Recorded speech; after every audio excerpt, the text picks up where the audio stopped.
So many pieces all back together now. What's your vision?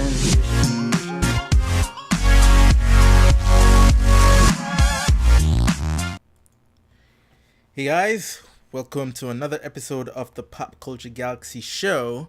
I'm Mark Bridge, and I'm here to talk about movies, video games, television, all that stuff. Now, before I start, a couple of things.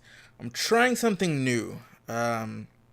Usually I record a video with my camera, my Canon, and then I import it into Adobe Premiere and then edit it and all that stuff. But since I started to do this format, which is the PG show, which is probably a longer format, it takes a long time to edit this thing.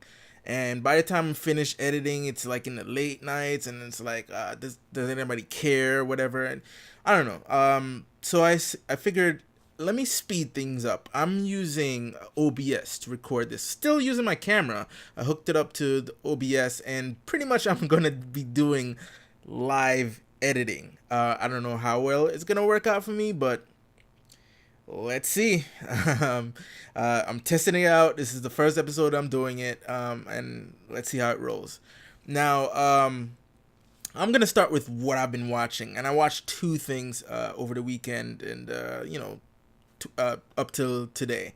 And the first thing I want to talk about, especially it being sort of the Halloween month, is Haunting of Hill House. And man, I gotta tell you, that is a dope show. Like, if you haven't seen it yet, go watch it immediately. It's not only scary, but like the story about this family and the drama that it brings and everything. It's like Walking Dead, right? Walking Dead is like a zombie show, but it's really about the survival of the post-apocalyptic crew dealing with the zombies. So it's not really about the zombies attacking them, it's about how they survive. And this is like this. It's not post-apocalyptic, but it's really centered around a family that has to deal with a lot of secrets and the trauma that they went through as kids and losing their mom and everything. I'm not gonna give anything away, but you really need to see this thing. And there's a couple of things that actually did frustrate me, but then once the show ended, it kind of highlighted what my frustration was in terms, and put it in a different light. Like, my whole thing was, they had this family, and the one weakness of this family is that they don't talk to each other. And they lie a lot, right? Like one character would say, "Why didn't you come to me? I would do anything for you. I would listen to you." When it's total bullshit. Like, they're very dismissive of each other's plight. One has a secret and tells the other sibling the secret and is like, "Oh yeah, I don't believe you." And same thing with the parents. It's just like, really, really talk to each other, like believe each other. And it's like they really want to suppress all the things that they're dealing with. And sometimes it got frustrating, but really that's what the show was about. That's why a lot of stuff happened to the family, because of this suppression of feelings and this and holding back of secrets and all that stuff. And it really, really intrigued me. So definitely check out The Haunting of Hill House. It's a must watch on Netflix. It's 10 episodes. And I was worried that once it ended, it's like, it's a cliffhanger, you gotta wait till next season and stuff. But one thing with most of these Netflix shows, you don't really have to worry about that too much, right? They really design their shows to be like one season, and if they do get a second season, good. So I really appreciate that. So you get a full story, to the point where I'm wondering what they could possibly do for a second season. But I'll be down for one. I can't wait. And the next thing I want to talk about is Daredevil season 3. Holy crap, that was a dope season, right? That was a really good season.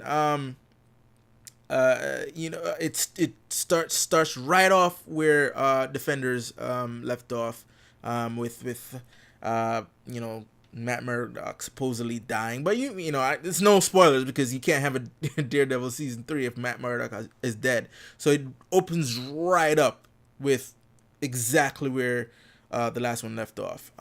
And woo, I gotta say, even this season of Daredevil ends where it could be the final one. And I'm gonna talk about this whole Netflix Marvel thing later, and how this will play into what's going on between Marvel and Netflix, and Disney and Netflix, whatever. But this show, it did not disappoint.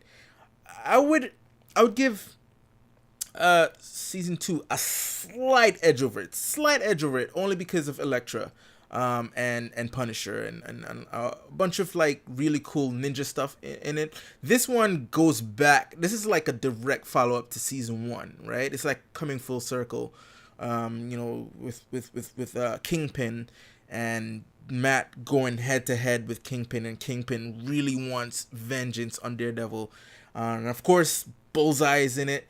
And he did not disappoint. Bullseye is on point with this one. Like, he's a scary dude in this, right? Like, forget Colin Farrell in the Daredevil movie. Like, this Bullseye is scary as shit. Like, do not let him get his hands on anything that's sharp, and do not let him have any kind of visual of where you are, because no matter where you are, if he knows you're there, even if, like, say for instance, you hide behind a wall, right? If he knows you're behind that wall, you're done still. You're done. Like, this guy is scary as shit, man. And I really dug this season of Daredevil. Like, it really was a personal season for Matt Murdock, and I loved everything about it. Yes, it started off pretty slow because it's like it's him trying to get acclimated back to the city, and trying to get all the players to sort of come together, like, Foggy and Karen finding out about Matt Murdock being alive and everything. You kind of had to, like, play the long game a little bit with this one. But then once it hits episode 4, right? If you think the hallway scenes in season 1 and season 2 was the shit, holy shit. We have 11 minutes of an unbroken fight scene with Matt, and holy crap, like, it's even more tense than the first two. It's really crazy. It's like they're really outdoing themselves to the point where if this should be the last season, it went out with a bang, and I gotta say, it's really good. So yeah, definitely check out Haunting of Hill House. Hard to say that. And Daredevil season 3 on Netflix. Really good shows. Now let's move on to our movie news.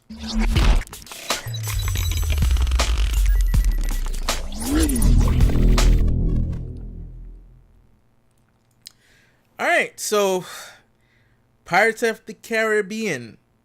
Disney's not letting go of that property. And nor should they. It's still a moneymaker. Even the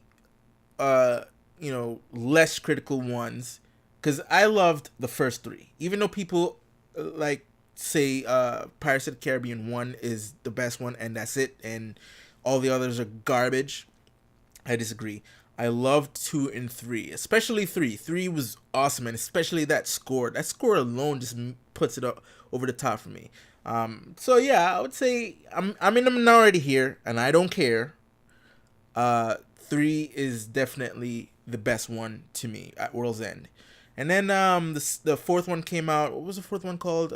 Dead Man's Chest. Did not like that one. It felt too cheap. As a matter of fact, it's ironic because it's the most expensive film ever shot in the world, right? Most expensive film, and part 1 looks like more production value was put in part 1 than Dead Man's Chest. And then Dead Man Tell No Tale came out, and it did well. Not as well as Disney would hope for, but like 800 million worldwide. So basically now the writers of Deadpool, that's Rhett Reese and Paul Wernick, they're tasked with rebooting this franchise, and these guys have a really storied career. They got Deadpool 1 and 2, which were blockbusters. They got Zombieland, and the upcoming Six Underground that Michael Bay is directing with Ryan Reynolds for Netflix. They also wrote that. So they're tasked with rebooting the series. But as far as what this could be about, with reboot, I guess you're talking about a whole ground up, different cast, everything. Even though it's gonna be hard to replace Jack Sparrow. You want to hear my take? And again, it's probably gonna be a less popular take. Not modern day. We already did the whole past stuff. If you want to keep like the really fantastical element of Pirates of the Caribbean, but not retread what you did with the original, just go with a futuristic setting. Set it in the future. That would be the best way to approach it. Again, I might be in the minority of thinking this, but it's not like Disney hasn't done that before. Well, they did it in animation form with Treasure Planet. That was their animated futuristic take on the Treasure Island storyline. But if they do Pirates of the Caribbean reboot in the future and have it be like them exploring other planets and stuff like that, that would be dope, man. That would be really good, and that will set it apart from the Johnny Depp Pirates movies. And maybe they would have to create a second Pirates of the Caribbean land for Disney, one with the Johnny Depp's version, and then one in the future. And so that will definitely set it apart, and I think that's the way they should approach it. But I'm not the one that's writing it, and I can leave it up to Disney. All right, so the other topic I want to talk about is young Bruce Wayne has been cast for the Joker. Not only young Bruce Wayne, but also Alfred as well. So young Bruce Wayne, these are from actors. I think I know the Alfred actor, but not the Bruce Wayne. So Dante Pereira-Olson, he's cast as young Bruce Wayne, and Douglas Hodge, he's been cast as Alfred in the Joker movie. So obviously this, I think I talked about this the other day, where you had Gotham being sort of this Elseworlds tale, with not being sort of the quote unquote definitive prequel to to Batman, right? So this Joker movie looks like an Elseworlds tale as well. I mean, it's set in the 80s and Joker's older, so definitely it's a definite Elseworlds tale. But yeah, you have Bruce Wayne being very young in this one, and Thomas Wayne is in the movie. He's running for mayor or something like that. I don't know if he's going to be a sort of scientist or he's just a smart business tycoon. When they cast Alec Baldwin, he was supposed to play like a Donald Trump type character, so maybe they'll make Thomas Wayne this character. If I had to guess, that what's gonna happen in this Joker movie, I think Joker will be the one to kill Thomas Wayne in this movie, and that will inspire Bruce Wayne to sort of become Batman. And remember in Batman 1989, that Batman, it was strongly hinted at, I would have to watch it again, but it was strongly hinted at that Joker is the one who killed his parents. So kind of going full circle with that one, doing like a more elaborate take on that, where in the 89 version, Joker was a gangster. In this version, he's just a comedian who went insane and whatever. But yeah, they could tackle the same thing and have Joker be the one to kill Bruce's parents, and sort of sends him on the path to becoming Batman. So that's my theory on that one. So yeah, cast is coming along great. Can't wait to see what happens in this movie. Comes out next year, October, and DC is definitely doing their thing. All right, so let's move on to some. Oh wait, I still have one more movie news to talk about. This one's huge. So this is probably a leak because it's not beneficial, but Pepper Potts looks like she's gonna be taking on the Rescue moniker in Avengers 4. We thought we were gonna get Rescue in Iron Man 3, but nope, that wasn't to be the case. So that was a disappointment there. Well, one of the biggest disappointments of that movie. There have been several disappointments, and that's just one of them. But yeah, definitely Rescue showing up. Basically, this looks like it's a leak, right? Like maybe Gwyneth Paltrow took a picture, a selfie for someone else, and then someone got the picture and posted it up online. But it looks pretty cool. Like, oh well, her suit looks purple. It doesn't look the traditional way how Rescue looks in a comic book, but I mean, it's up to the MCU to change stuff how they want to change it. But with Rescue being in it, wow, it's gonna be pretty cool. You know what I'm saying? I wonder if she will be Comet in the movie or she's already Rescue in the movie. But I was worried that that she would only be in Infinity War for that small part, and then a very small part in Avengers 4, whatever that's gonna be.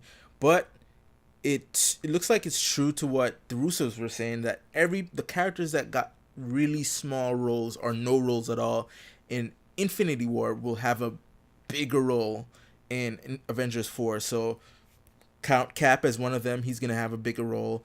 Hawkeye, he's gonna have a bigger role. Ant-Man he's gonna have a bigger role.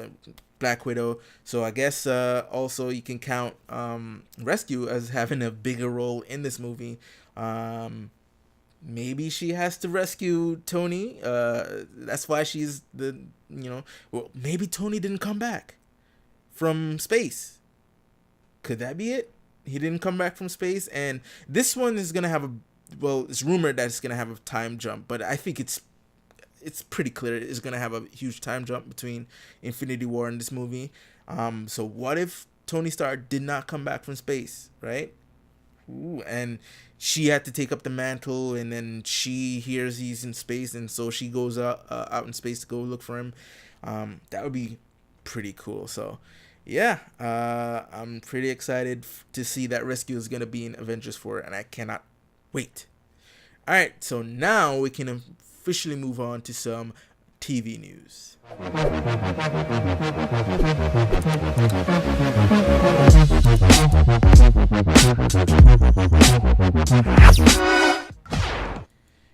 All right, so it's not really a news. Well, it's partially news, but more for like an editorial section.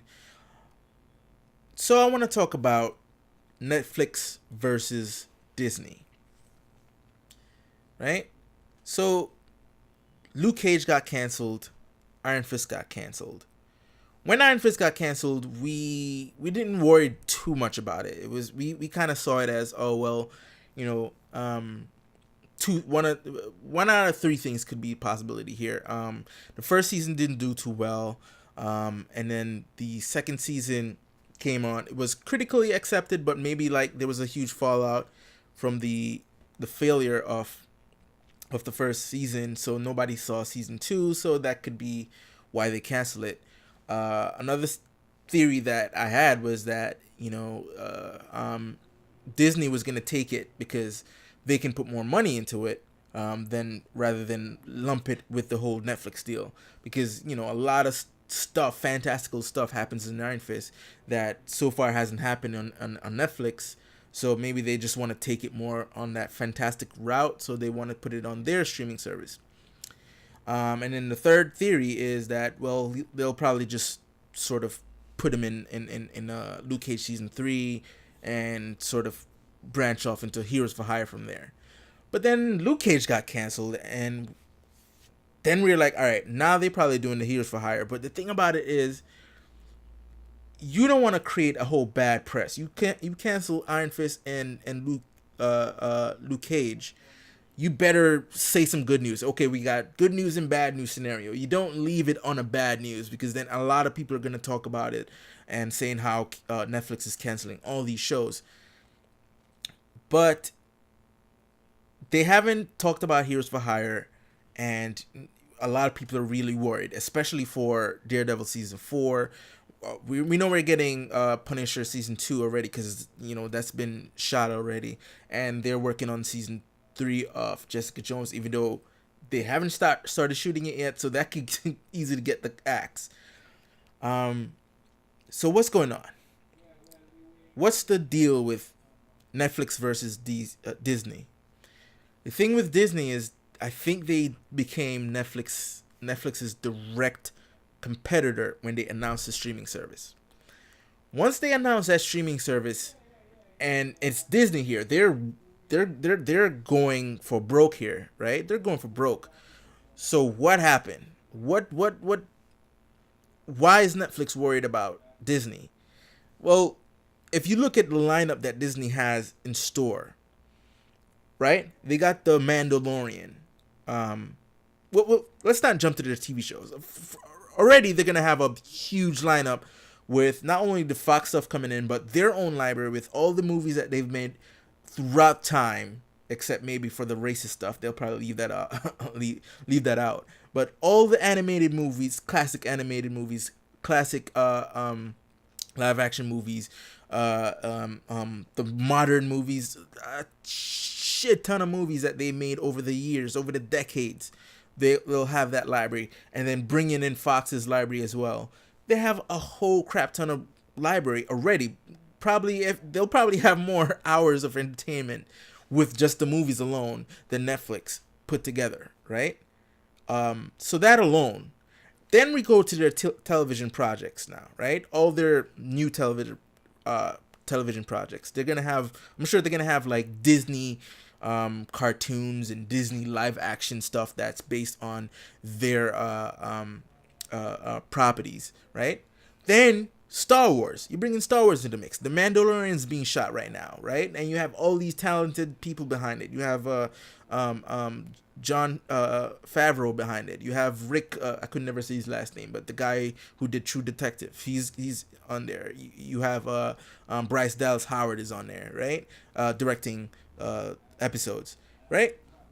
So you have that alone, right? And then you have Marvel. Kevin Feige is going to be heading up Marvel television shows that are directly, right? I know we say Daredevil and Agents of S.H.I.E.L.D. are all connected, but really, they can only do what they can do. It's a one-sided affair. But Kevin Feige's getting involved with the whole television universe, with the movie characters, with Loki, with Scarlet Witch, right? And then there was rumors that he was gonna do a Nick Fury series, but then that was someone said no, it's not a Nick Fury series. They're working on something bigger, right? So they're Netflix's biggest competition right now, biggest competition. So Netflix is kind of sore about it, right? My only thing is why I can't really commit to the whole thing. Why that they're angry with Disney? Why they cut Luke Cage and Iron Fist is that if these things are doing well for you, why would you cut them, right? Why would you cut them? But again, they could just be like, they want to have like the bad press, right? For Marvel, like, oh, we're cutting all your stuff. We have, because Netflix has their own digital stuff already, their own original things. They have their Stranger Things. They have Haunting of Hill House. They have Ozark. They're not starving for original material here, right? So they may just decided like, all right, we're sick of working with studios that can potentially become our competitors or drag or take their stuff off our platform. So you know what? We're cut ties. Take all your Marvel stuff, right? The thing about it is, can Disney take the Marvel stuff? Can Disney take the version of Daredevil that we see on Netflix, or does Netflix own that, right? Like, can Charlie Cox still play Daredevil? Was he really, was the contract with Netflix and Marvel, and not just Marvel? Can maybe that whole version of the Netflix universe is owned um, by Netflix, so Disney can't really take them. But we'll see. The years, we're still in 2018. I'm sure by the end of the year we'll find out more what's going on, and especially the closer we get to Disney launching their platform, that we'll get the full picture. But right now it's not looking too good with the Marvel stuff, and with Disney coming in hot with the streaming service. I'm sure Netflix is not too happy with that. So we'll see how everything goes. So that was it for TV news. Let's move on to some video game.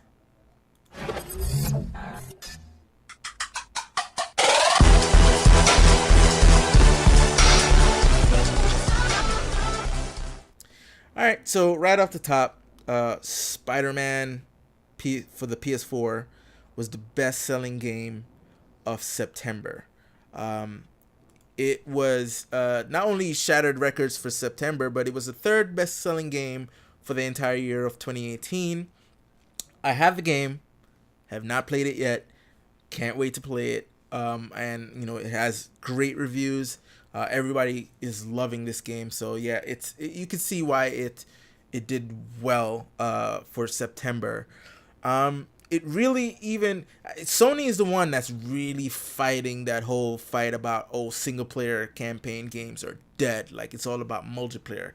People just want to play multiplayer games, like battle royale games like PUBG and Fortnite and Call of Duty and all that stuff. Like, single player games are done. No, it's not. And every single game that that Sony released this year, every single exclusive that they released this year, that was single player, did well for them, right? God of War did well for them. Detroit did well for them. This did well for them. Did Horizon come out this year, or did it come out last year? I'm not sure, but even then, that one did well, right? They are really on fire, and then next year they're gonna have Days Gone, and they're gonna have maybe Last of Us Part 2. I think they're, even though they might not want to come out with two zombie games in the same year. But yeah, Sony's really proving that the single player experience is not done by a long shot, and I can't wait to play this game. Yeah, I have it there on the shelf, sitting, already installed it. I think the first DLC is out or is close to launching, but anyway, I'm really excited to play it, and I'm glad it's doing well, to really show that single player games can still do well in this day and age. Now, the next news I want to talk about, and I'm going to go on a little rant because of especially what he said.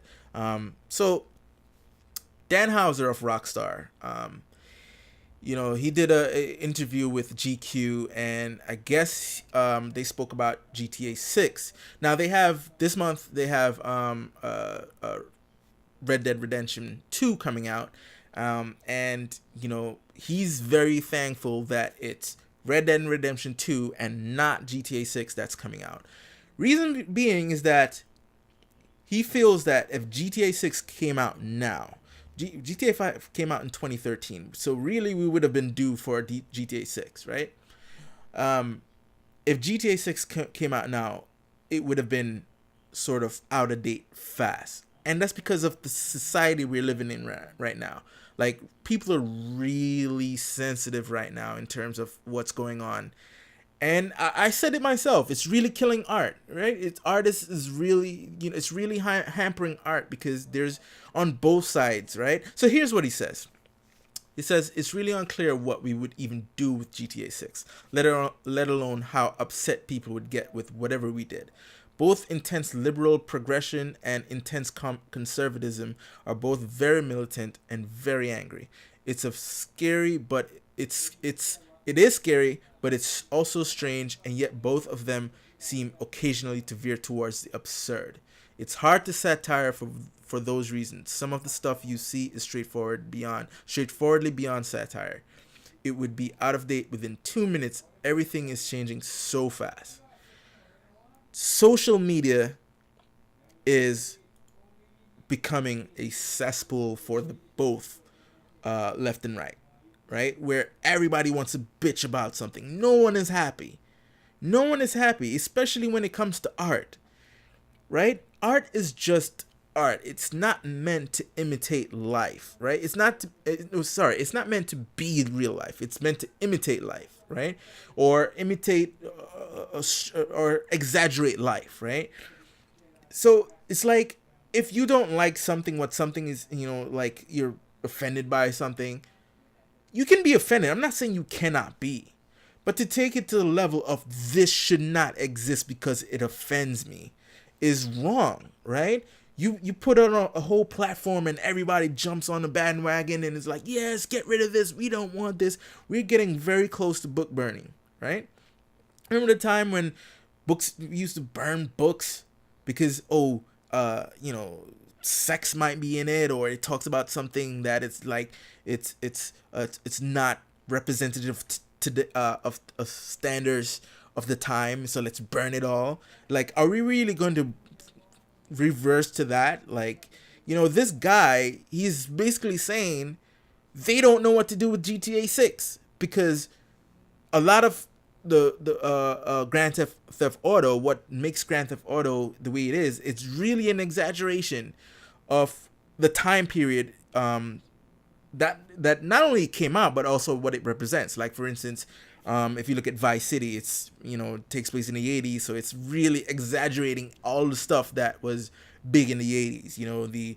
The suits, the colorful suits, the cars, the women, the music, Scarface stuff, like gangsters back in the 80s and stuff like that. It's really heightening that. And then when you look at San Andreas, that was really selling the whole gangster rap, South Central Compton vibe, and then the latest one, GTA 5, really, at the time it came out, is really kind of pushing the political envelope a little bit.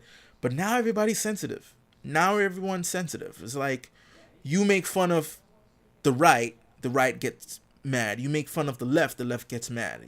It's like, you can't win with anyone, right? You can't win with anyone. It's just like, what do you tackle? Like, some of the stuff, like, they would think, oh, Rockstar is being homophobic with some of the characteristics of some of the characters in the past GTA games. A lot of people was like, oh, that's homophobic. Burn it. Get rid of it. It's what can you do in this day and age? But I'm really, I hope that it's kind of like, this is a storm that we're in right now, and then it's gonna get calmer as, like, people get this shit together, right? Where people realize, how ridiculous they were, where they were trying to protest this and protest that, getting this guy fired, getting this girl fired, and all that stuff. And then when they realize, oh yeah, we were pretty much stupid, like, to say this shouldn't exist, and we can get back to telling good stories without worrying about any kind of repercussions. I really hope that happens, because if it keeps on this way, then art will be just boring. It'll just be safe, boring, no flavor, no color, focus group tested, like, okay, this won't offend anyone, so it'll just be in the middle. It's like, we don't want our art to be that way. No, absolutely not. So I hope, for the sake of art, that people get their heads out of their asses and realize that this is just art, and if you don't like it, you don't have to watch it, but don't make a big stink of it. Just move on with your life. There are bigger things to worry about, right? So that's my take. So that'll do it for this episode of the Pop Culture Galaxy show. If you have any comments or any questions you want to ask, and I can answer them or address them live on the air, you can email at thepgshow@popculturegalaxy.com. That's thepgshow@popculturegalaxy.com. So yeah, hit that subscribe button. I'm trying to get to 1,000 subscribers, so hit that subscribe buttons, hit that notification bell. Get the thumbs up, drop those comments below, and let me know what you thought about any of the topics that I spoke about today. So until next time, folks, peace.